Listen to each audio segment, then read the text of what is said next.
民进党秘书长林右昌说21号要全国大串联。哦，那因为战斗蓝发起本来是说21号下午4点半，其实4点进场了，在民权东路的荣兴花园，要办一个这个反恶霸大团结的这样活动。为什么？因为20号中选会决定什么时候投票，所以21号办。结果民进党也要个21号办，他要办全国这个大串联啊。那他有所谓文宣3支箭，影片是1支箭，网站是第2支箭，文宣是第3支箭啊。其实就是文宣啦，搞成3支箭啊。那你干脆讲5支箭算了啊。那另外呢，民进党现在推2款文宣那他的这个口号叫做罢免投同意，反共更有力，所以就是反共，就反你们，反共更有力啊。那这边呢，双北立委他们共同决议的呢是这个去投不同意，监督更有力，因为民主就要监督啊，要制衡啊，去投不同意，监督更有力。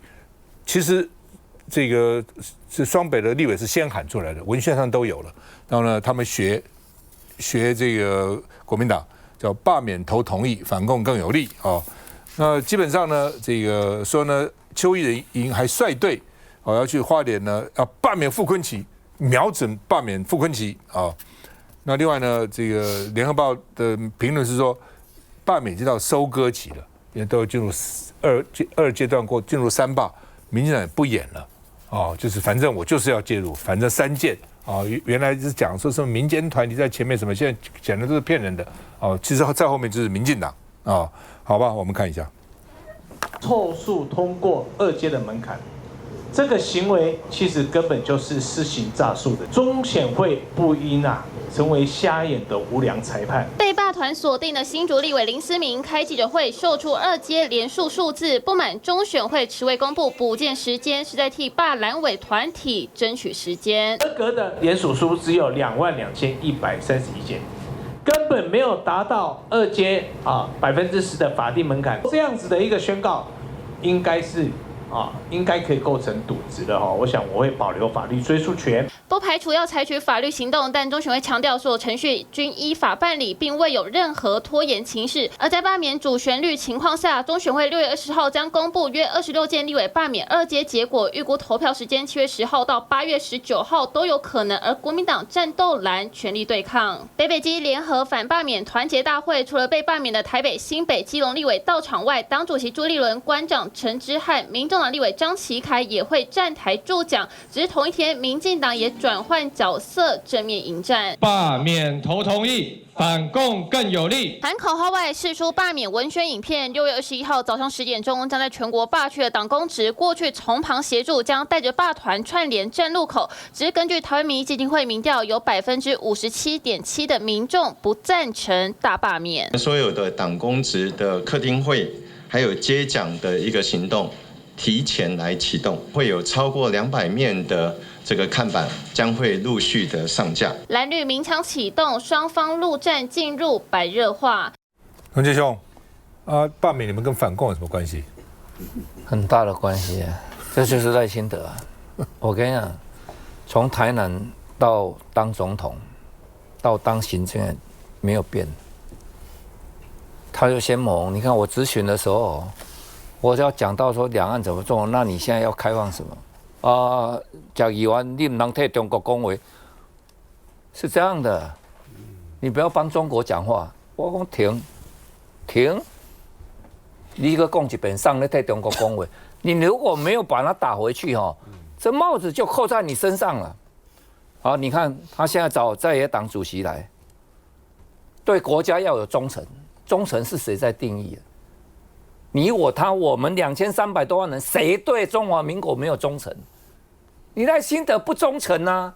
你要搞台独啊！是你先背叛中华民国，然后你把其他人都跟中共扣在一起。马英九到大陆去都被你打成中共投入人。洪其昌去的时候，就是有助于两岸交流。洪其昌跟赖清德之亲密各位可能不理解2014年，他就是到台北开记者会，我也要用我的政治生命担保他们的清白，就是洪启昌跟吴乃仁。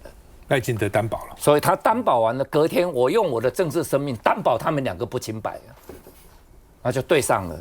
结果真的再审啊，再审这个法官也很可爱啊，就一个判有罪，一个无罪啊。所以我用吴乃仁有罪，我逼着他要辞职啊。5月26，当年的5月26，吴乃仁入狱嘛，我是5月22质询他，他反应很快啊。谢议员，你讲过啊，如果他们清白的话，你要辞啊。洪启昌判没有罪就是清白的、啊，有种你先辞啊！哇，我就辞啊，我当下就辞掉了。后来我把他的市长的辞职信拿给他签哦，唔免啦，要签我家己有笔的啦，他不签啊，所以你就知道说他在定义这个，他是在打选战，他不是在当总统，他先把你在野党抹红斗臭。然后让你在社会上没有话语权，然后他铺天盖地就是要反共，所以他所有的青鸟、所有的侧翼出来就是扣上你是中共的同路人，然后他用最高的制高点，他这样一打下去，他就是要让整个效应跟中共的同路人跟他们站在反共的立场，在保护台湾做一个结合，去收割这个政治效益。但是我个人是相当有信心的，就是说礼拜六少康兄办这个，那我们都愿意站出来。今天是因为反罢免的人将近60%，两边的悬殊，否则以他们施加下去的能量就不乐观了。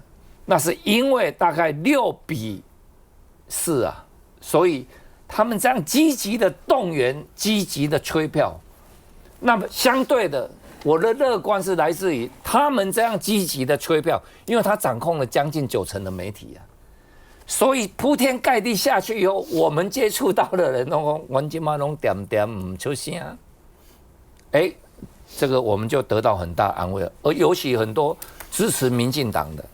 那再来就是说，他对党内不同派系有意争取2026人，他也开干，也追杀，所以反而民进党原本的就比较中道跟亲蔡英文这一票的，跟赖清德不同派系的这些人，在这一次的大罢免里面呢，他们反而出力不多，而且就是说我不一定会去投票支持他。所以在这样的状况下，我们认为打了的他宣传越多，反而会激起蓝营这边反对罢免的人他的投票意愿会增加。休息一下再回来。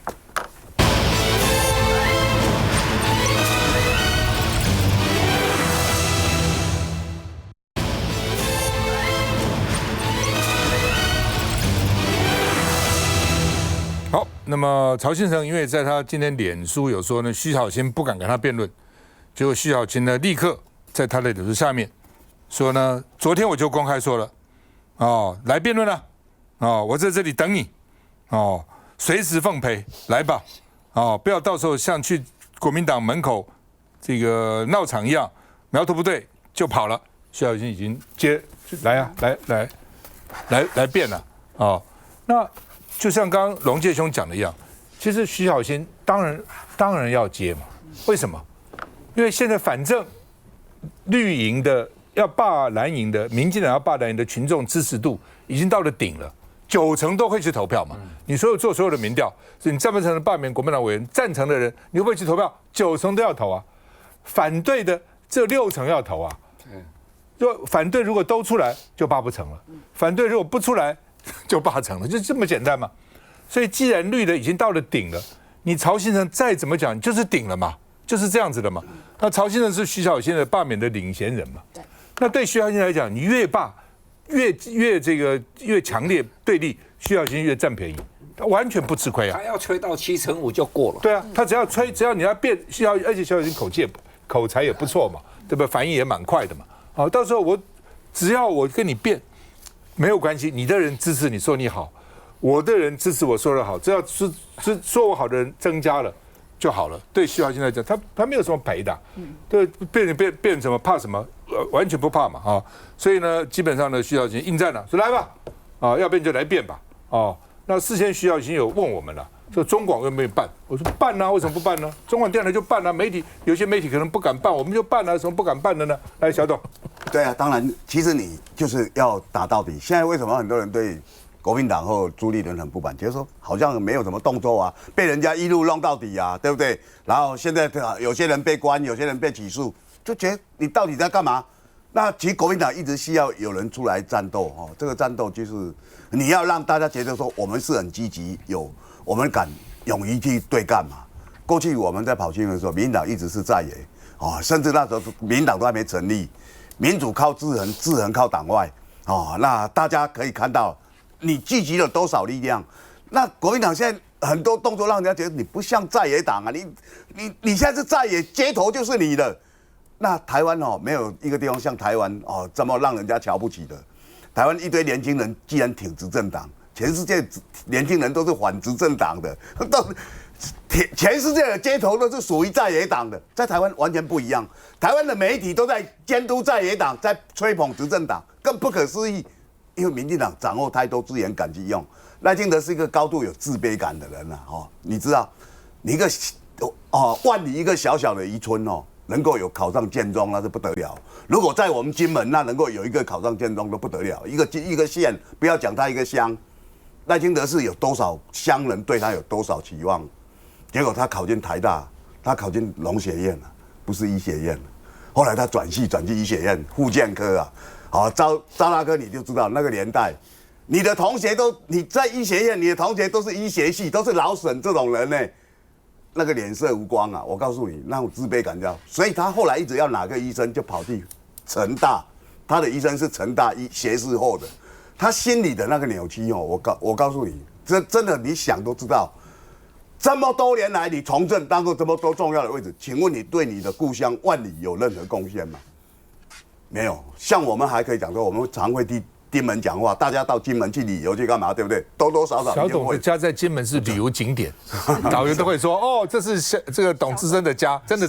是，我们就会努力让我们的故乡让更多人看见，或替当乡人创造更多财富机会嘛，一定这样。你有吗？这30年来对万里功劳最大是朱立伦呢。朱立伦创造一个蟹叫做万里蟹，这个万里蟹不是一只蟹。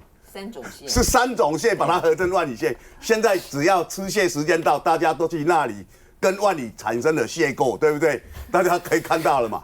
哎，人家做县长就可以这样，你呢？你当到院长，当到总统，我有时候我实在不理解。好，让我来讲这次的大罢免哦，包括这次的国事会议都是大罢免里面的一环，他一定有2套剧本。你们来我要怎么讲，你们不来我怎么讲。好，那你们不来我更高兴了。老实讲。不到半个小时，总统就开记者会，发言人喜形于色，其实都就照那一套的剧本讲嘛。啊，我们有善意啊，橄榄枝啊，怎么样？那各位要想想看哦，因为赖清德他的自卑感，他想说我的立法院选票没有过半，我得票也只有40%，我比不上蔡英文。他在历任总统，他的对照组比蔡英文啊。那现在明显的什么都比不上，所以就认为说我罢免。把立法院把它变成我过半，我才有办法做我各种的事。那当然，这些人告诉他我们可以做到，沈伯洋告诉他可以，对不对？曹兴仁告诉他可以，好，8九闽南郎都可以，所以他就以这4人为国师啊。那不晓得这些人在外界的人品是怎么样？徐小新当然不必怕沈伯洋嘛，好，也不必怕曹兴诚嘛，你怕他绝对不会怕，为什么？因为讲出来你们会有道理吗？各位朋友，你想想看，赖清德找5院院长说要协调，让大家院纪更好，尤其立法院。那时候韩国瑜当面跟他讲一件事情，说：“请问一下总统，我们的立委或者县市首长得票大概都够半数，为什么25%就可以罢免？”赖清德不敢讲话。各位朋友，你想想看嘛，你的儿子或你的孙子在班上，这班上50个人，他选班长得到30票，他的对手得到20票。他当2个礼拜，他的对手说我们要罢免你，啊，怎么罢免？因为我们13票就可以罢免你，超过25%啊！那天底下有这种选票吗？有这种制度吗？民进党答不出来，现在外界很多人不晓得我们的选制就是这样啊，那怎么会公平呢？谁管你公平啊？现在赖清德在做这件事情，而且洋洋自得啊。那现在我们看到情况就是这种自卑感，他把人家打成中共代言人嘛。所以今天沈伯洋告诉他，我们现在形势大好啊，带着曹兴诚当天晚上去跟他报告，现在已经多少蓝委，我们现在分析怎么样，所以他很得意，他替沈伯洋开头说他就是台商啊。你们过去怎么栽赃别人？因为沈伯洋为什么让大家这么不能接受？为什么叫他红孩儿，叫他中国红熊？为什么是这样？因为所有你在指控的这些事情你家都在做啊，而且做这么久。当你在用认知作战打别人的时候，大家都看到了，原来你爸爸就是一个红色供应链嘛，这不是赖清德所最反对的。可是他现在愿意全力相挺，因为这时候不挺的话，现在大罢免可能就会松动，就会垮了。所以现在大家看到赖清德一心一意，我去他大罢免成功，只要我过半，我什么都可以。这2天啊，柯建铭接受访问，大家知道总统选举是去年1月13啊，他说1月14哦，我就跟赖总统，还有卓荣泰，还有马永成，我们几个就在开会，怎么来弄这个立法院，他都讲了。那时候卓荣泰可还没有那个啊，对不对？卓荣泰可还没有组阁，要520以后才知道。赖清德一当选就锁定就是卓荣泰当我行政院长，柯建铭你继续留在立法院。那立法院我们最好要过半，那时候在规划怎么过半，那时候要去拉拢民众党嘛，就是那个时候打电话给柯文哲怎么讲，有医生在拉线嘛，就是那个短短的那2个礼拜嘛，那最后没有成就开始推动大罢免，就是整个柯建铭讲出来的那件事情，因为他这2天在新竹讲嘛。那我们其实很清楚，对赖清德来讲，我如果这次没有搞成功的话，那我在立法院很多事情不能做，我就情何以堪？所以他把这个事做，我来练兵，看各位怎么样。林右昌本来是反对的啊，林右昌罢梁不成，公开出来讲，他说罢免不是民主的正常常态啊。这个林右昌秘书长讲了，可是他现在又被曹兴诚一直去告状，他现在就积极了，3支箭呐，就什么都讲出来了。为什么？因为他们的正国会现在几乎都死光了，几乎都被抓进去啊。本来6都里面，高雄跟台南正国会这2个本来是民调最高，比其他人高2、3倍。林岱樺、陈廷辉，那现在不是啊？现在龙介从台南队知道啊。现在台南有3版，你知道吗？光电版、棺材版、美食棺材版，然后还有临近线的看板啊。台南号称有3版啊。你可以现在已经变这样，为了支持临近线，到处都是看板。林右昌摆了半天说，我们民进党要用200面，你去台南看，台南临近线的恐怕的面都你的好几倍啊！台南走到哪里都有人在那临近线的板前面打卡，你知道吗？变成一个调笑的啊。还有一种运动，说我们走到这边，就跟他喝2杯啊，然后看可以喝多少个看板会喝醉。酒后不开车啊，各位朋友。但我讲这个，我讲今天已经变成这样，正国会，陈欧珀前几天被收押，陈怡金继续收押，林岱樺现在周遭的人除了他跟他妈妈全部被收押，在等立法院休会，立法院休会，林岱樺绝对收押，你所有人都承认啊，就你现在因为立法院有保护伞啊，所以大家看到了，现在陈廷辉说我也是赖系啊，没有用啊。哪有什么用？我告诉你，赖清德的心胸狭窄到龙介一定很清楚，他全台湾最痛恨的人不是姓马的，不是龙介，就是陈廷辉。我告诉你，他太气了嘛！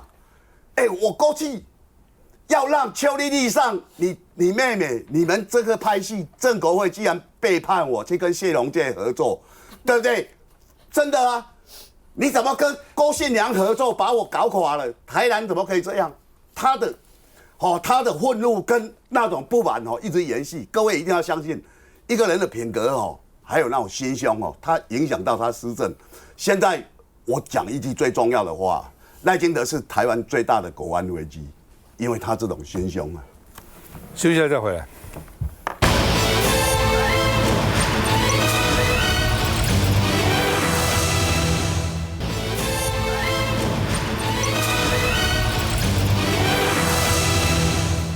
那么沈伯洋说要告说你们这些粉专造谣生事而且下礼拜要告傅崑萁，因为傅崑萁在花莲的办活动也是这个大概讲了他那说呢妨碍名誉。沈伯洋说对我们家人的威胁是不可原谅的那另外呢，这个国民党说呢你检视别人都是圣人的标准，检视自己到底用什么标准？怎么会这么低？那另外呢，这个因为他不是卖一个什么防灾包吗？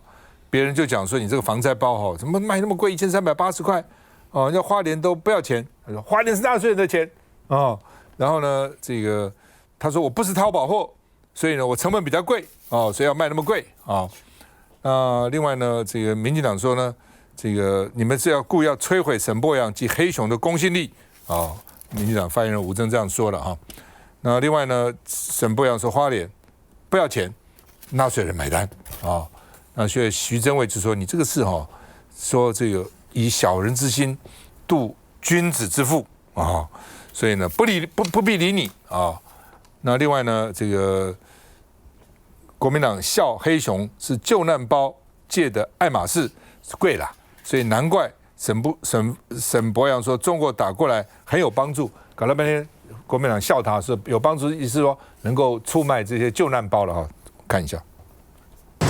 一早代父案里，民进党立委沈伯洋针对外界质疑他的父亲经营的兆易公司长期在大陆经商赚上亿人民币，还疑似洗产地搜证多天，提高了粉丝专业抹黑造谣。额外造谣的台湾的粉专以及个人，还是决定要予以提告。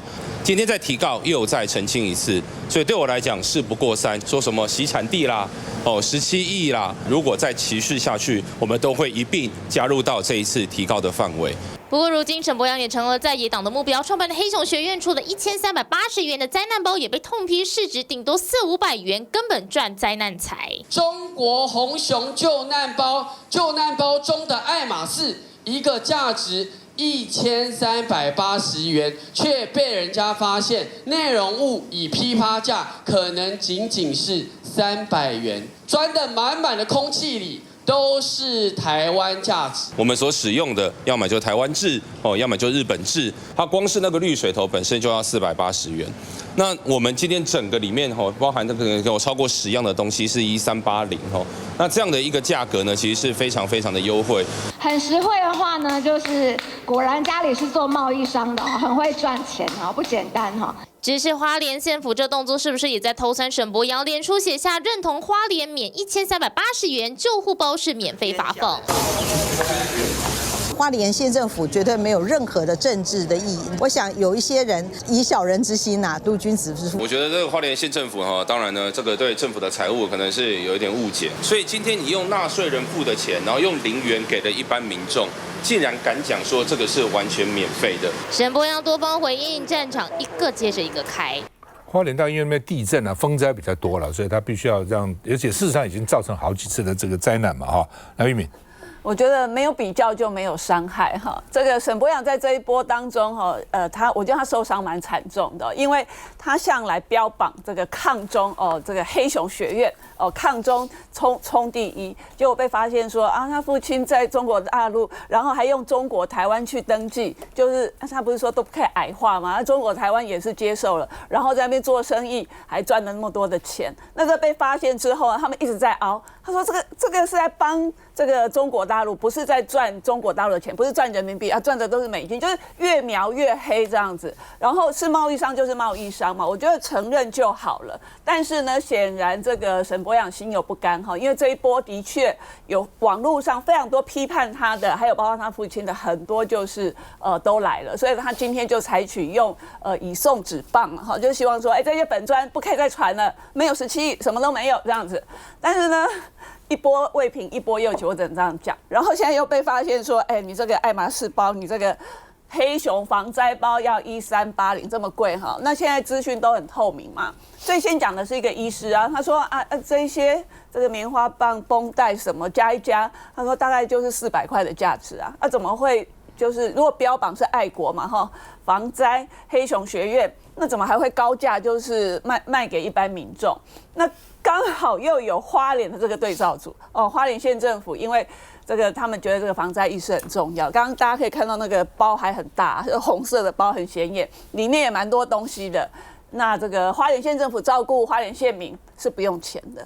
0元，那这个对照组一对照之后，就觉得这个1380真的满满台湾价值哦，加上台湾价值4个字哦，这个可能就可以贵个4倍，也是没有问题的。那所以这一些其实就凸显了这个当沈伯洋他过去要指责别人，他用一个非常高的标准，对于这个大陆籍的配偶也好，对于台商也好，对于台生也好，每一个只要是前往中国大陆的，都会被扣上一个很大的帽子哦，觉得他这个亲中就是卖台。但是现在回到了自己的父亲一样在大陆经商做生意的时候，我觉得这个双标就是让他瞬间就是完全没有办法转弯，而且外界的批判就会觉得你这个双标太严重。赖静颖。其实一般市政府在宣传防灾包，当然都是宣传到说大家随手可得的一些东西，然后把它放进一个包包里面，不管是地震、台风等等的都可以来使用。但是黑熊的这个里面包含了什么虎黑熊价值的一些台湾价值的东西，所以要到1380，我真的不晓得沈伯洋是用什么样的标准来评判他自己这个防灾包的价值有到1380哦。那过去大家都觉得说民进党就是双重标准，尤其是沈伯洋，他对于很多人的两岸价值或两岸的这些观念上面、言论上面，他都用最高的这个标准来审视别人。他曾经说过啊，所有的两岸交流都是统战。如果用这样的标准我们来审视沈伯洋，他到现在还在凹说他的家人、他的父亲赚的是美金，不是人民币。如果你到现在都还要这样凹的话，大家当然看不下去啊。我看到网络上有一张梗图，其实是蛮好笑的，说有一只黑熊走在路上，下雨了之后，这只黑熊就变成了一只熊猫啊。我觉得这4格漫画完全体现出现在大家对于沈伯洋的这种感觉嘛，就是看到沈伯洋之后，就会在想说，你又要讲抗中保台的哪一段，还是你又要讲说你多爱台湾，有多有台湾价值？可是大家看得出来，明显的就是大家都觉得你赚的所有的这些钱，到底是你用来抗中保台，还是没有人知道他到底沈伯洋现在到底他的价值、他的政治价值跟政治理念是什么？所以很多人都觉得说，民进党应该要用同样的标准来审视每一件事情的情况底下，回到刚刚讲的这些罢免的团体上面。之前民进党一直讲说这些都是公民团体先行，结果到现在完全不演了，直接党中央直接下令下去，完全大家一起共同作战，3支箭射下去之后就会大罢免大成功。那如果回想一下，之前卓冠廷被骂，之前洪建义被骂，是不是有点无辜啊？他们讲的是不是都是实话？赖清德就是有下令过啊，或者是当时就是有跟曹清仁见面过啊。如果他们讲的都是大实话的话，大罢免这件事情在现在民进党在面对这么多国安问题或是国家经济产业的问题上面，到底是不是应该先把大罢免摆在最前面？赖清德应该好好思考一下。对，我觉得到目前为止了，就是说你会发现民进党的话呢，口口声声喊着爱台湾，但是却用一种非常错误的方式或者是用一个非常荒谬的方式爱台湾，口口声声说反共。那事实上你会发现呢，这个所有的这个间谍、所有的共谍都是埋伏在这潜藏在接近在这个民进党真正的非常核心的中间，总统府啦、立法院啦，这个什么外交部，而且到现在为止，他们都有点像是有点避重就轻，不去谈这个问题。所以回过头来看这个沈伯洋，我是真的觉得他暴露出来的民进党的这样子的一种表里不一、双重标准，他其实他现在去这个按铃控告，我觉得很显然的是想转移焦点，但是转移焦点改变不了双标的事实。说实话，我不是很爱讲说那种很那种，现在就很多喷口水，但是沈伯洋你民进党跟沈伯洋都一样啊，你都在讲台商，你都在试图抹红台商，你都在做对于任何进行两岸交流的，你都会说到很多的一些非常难听的话，都觉得是背叛国家的话。但问题是，那当初为了讲台商，你批评了台商那么多，甚至你连我们要讨论的通讯投票法都因为觉得台商去那边都会被统战，所以你就不做通讯投票，都觉得去台商都是这个支持蓝营的，都是这个不会投票给绿营的。那如果这样，那你爸爸呢？所以我的意思说，很多事情是经不起任何考验的。那更何况是目前看起来的事实就是，你爸爸赚大陆的钱，那你儿子赚台湾的钱，不是吗？你说这个1380，我在这个地震的时候，说实话，我买了一个救难包，因为呢，我去跟朋友那边聊天，他们说：“哎呀，这个台湾地震真的很多啊。那万一啦，就讲到地震，就讲到万一真的打仗的话，他们说他们有几个朋友团购，问我要不要。我说好吧，那你们要团购，帮我买一个好了。你知道多少钱吗？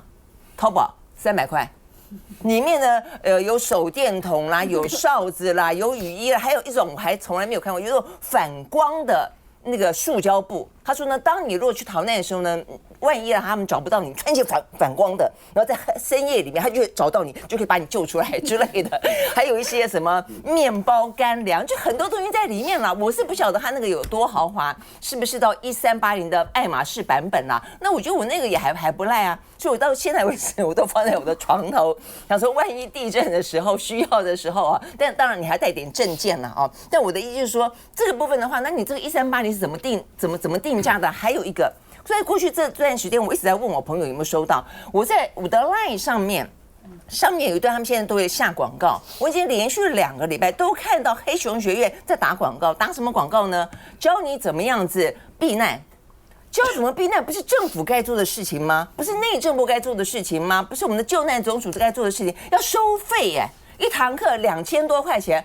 我说为什么连这个是沈伯洋，而且是沈伯洋号召的，那上面就贴一个沈伯洋的大头。我就觉得说，那你在干嘛呢？你凭什么为了这个事情？如果说你是立法委员，你要做公益，你要宣传现在哇，这个对岸谋我甚急，所以我们大家都要有这个保密防谍，都有这个救难的这避难的这样的一个观念。那你就免费嘛，不是吗？那你干嘛要收钱呢？而且一堂课还不便宜，2000多块钱。所以你救难包要1000多块钱，上个课要2000多块钱。你到底在干什么呢？你在发国难财吗？所以到现在为止，到底你在嘴巴说的爱台湾，嘴巴说的反共，到底是真的爱了谁，又图利了谁？我觉得这是最大的问题。所以反共真是一桩好生意啊！真的是。休息一下再回来。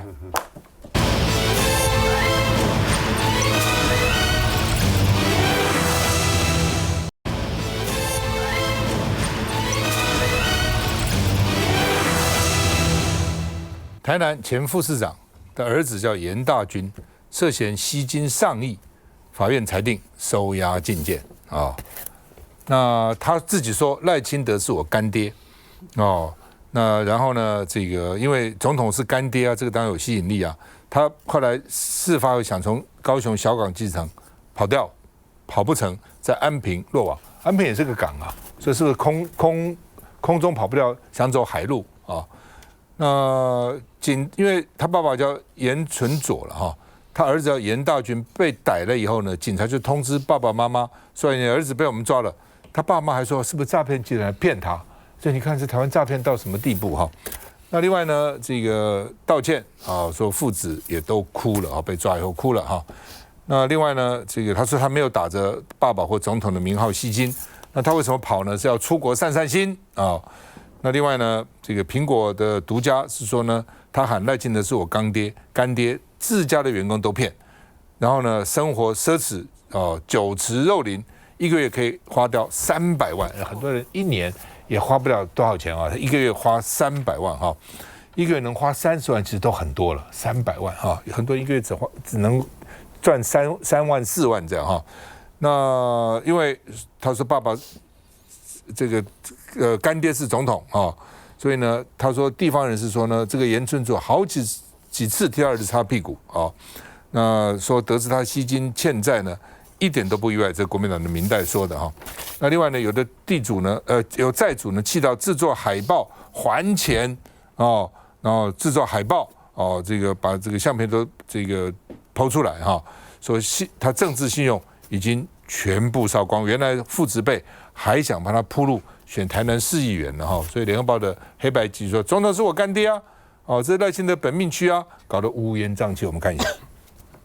整排酷炫超跑法拉利劳斯莱斯，车主是他前台南市副市长严春佐的儿子严大军，打着正二代名义开公司，常在网络炫富，还涉嫌吸金数亿元，一度传出失联，终于在17号被警方逮捕。大家有没有什么话要当被害人说的？有没有想说什么？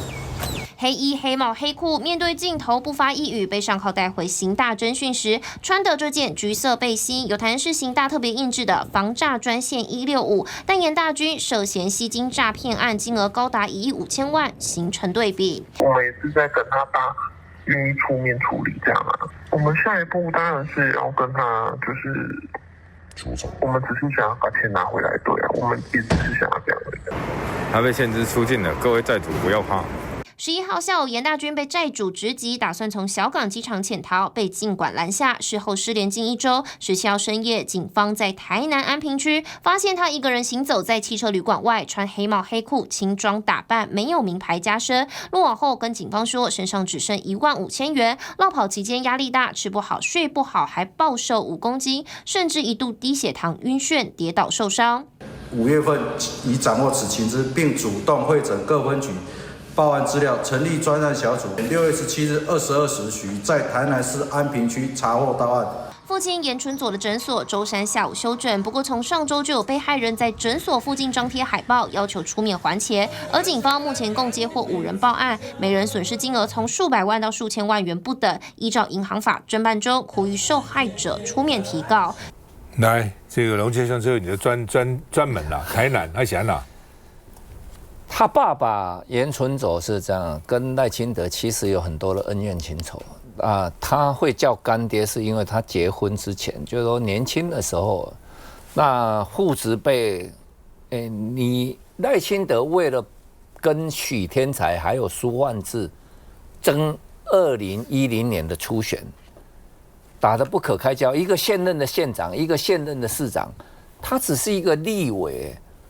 所以当时的赖清德还没有什么，他没有自信可以赢许天才跟苏焕智啊，而且台南县哦，赖清德是没有经营的，他是在台南市的选区，台南市只有70几万，台南县有110万，严纯佐已经干了苏焕智将近8年的县长、副县长，所以他去聘请严纯佐加入他的团队。对抗苏焕智，那你看多残忍呢？所以严纯佐他爸爸做的这个选择，是因为赖清德答应说，我干8年以后，我这个台南市长要交给你，所以严纯佐就义不容辞，就全力支持赖清德出现了，赢得初选。那赖清德也聘他来当副市长，那个过程当然有通家之好，所以当然还是会叫他干爹嘛。那赖清德，我觉得总统府你也不必否认这个嘛，对不对？你否认这个干什么？但我们不会说，因为他孩子出了问题，就是跟你有关系嘛。哦，这一码归一码嘛。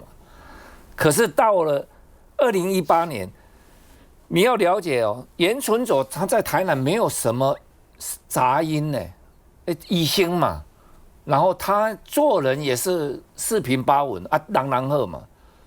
那孩子今天变成这样，坦白讲，你跟他也当无涉了。那他离开政坛，离开这个副市长，也已经是7年了嘛，对不对？7年以前他就离开这个职位。他参加初选是赖清德答应全力挺他，要把台南市长的宝座交接给他。他也很热心啊，他来找我，你看嘛，我最近做你看我讲嘿，啊是安那，我拢去那个时候赖清德当行政院长啊，伊讲赖院长吼叫我爱去徛路口，哇，你看我拢拍到我嘛，我讲安尼有效，副市长这有效。后来打到最后要民调之前，大概1、2个月打不起来，赖清德就觉得说陈亭妃跟黄伟哲，陈亭妃赢黄伟哲一点点，严纯佐排在第3，所以赖清德把整个台南市政府的系统，包括他手上民进党的系统，全部从严纯佐这边抽回来，全部挹注给了黄伟哲。今天，所以他就是要挡陈亭妃。你看2018年都挡得这么严重了，那你看今年会不会继续挡？所以赖清德就此跟严纯佐就断了，而且断了以后，我承诺你，你还干了我6年的副手啊。那我在当行政院长，你有安排吗？没有安排。你现在当了总统，有安排。他也是一个医生呢，而且还是一个好的医生呢，你没有安排啊。所以等于连他的政治道路，你不但承诺了没有交接给他，还断了他，甚至要到其他党。甚至在这个选区第一选区的立法委员，他起心动念，他都没有同意。所以今天坦白讲，严春走是已经退出政坛，他现在还是在行医嘛。啊，那当然家里面孩子出了这个问题，难怪父子会哭嘛。我问那个记者，记者说第一时间碰到的时候，他跟他爸爸讲，我没有说赖清德是我干爹，我没有用这样去跟人家借钱呐。哦，那所以整个就让司法去侦办吧。夏总，哇，大家看了听了龙爹讲这个，其实非常感慨。那你也知道哈，其实，在台南他们那时候勾心斗角。2012年那时候，10年那时候是因为台南县市合并，那合并现任的市长是许天才，他要寻求第3任，等于说第9年，结果被赖清德他们把他打到爆啊！他们都就1、2、3、4、5、6、7、8、9什么市长还是你还是怎么样，反正许天才是气到爆啊！那大家也知道苏焕智他也是当了8年。那8年本来那时候没有县市要合并，民进党已经提名了李俊毅，李俊毅都被提名中常会过了，那结果他们台南的乡亲大家去登广告，就说我们是一个文化古都，我们是应该做5都之一啊。那时候没有6都5都啊，就说我们虽然人口不满200万，因为那时候200万是一个基本款。那马英九政府觉得有道理，台南是不错的，所以就台南就合并整个李金义的那个也没有了。如果以台南的情况，李金义绝对当选嘛。好，那大家看到了，那这2个县市首长也要争。赖清德就是用这个方式去拉拢，大家看到了。那严春走医生他其实很好心呐，他人很好，他到地方去看到很多老人，大家来。参加他的活动怎么样？他当场开了1000多颗的心脏，记不记得那件事？那我是医生，我可以开。他想说你怎么可以这样？医生是可以开药的。就说你们如果心脏晚上不舒服的话，舌下含片这个含下去是有用，大家要保命啊。那时候医界有人出来批评他，你怎么可以一下看那么多病人？但是他也没有违法。那时候那件事情是很轰动，但是他做人非常好。今天你可以看到了。一个这样，你已经到了这个位置的时候，当然你总统府要否认，我们也不会讲你有关系啊。但是可以看到台南这个地方很多很幽微的事情。大家记得88枪是什么吗？好像没有答案。大家记得我们议会的理事长已经被杀了快1年了，剩几天就1年了，有在破案吗？到时候我们再来看整个司法是怎么办的。来，这个游明兄，我听他们2位讲的，现在觉得绿营的政治是斗争的，烂到没有底线。然后呢，在表面上都把自己装的是人模人样，然后呢有正当的理由。等你做到了这个中央行政院长或者总统的时候，就开始国安议题，然后呢抗中保台，就觉得你还要再被骗吗？那现在他要把整个大罢免搞成这个样子，万一他真的变成第1大党，或者是过半，那他接下来会做什么？我跟你讲，国防预算过5%了，两岸更危险了。然后呢，还会有什么？这个整个台独的进程会往前推。所以我觉得，其实大家一定要想清楚，大罢免一定不能让它成功。救难包可以卖更多，真的是。没有啊，我觉得现在的执政党民进党还是要收起他的傲慢，尤其从上到下。包含赖清德他自己的傲慢也是，不管面对国安简报这件事情也好，或是面对大罢免这件事情也好，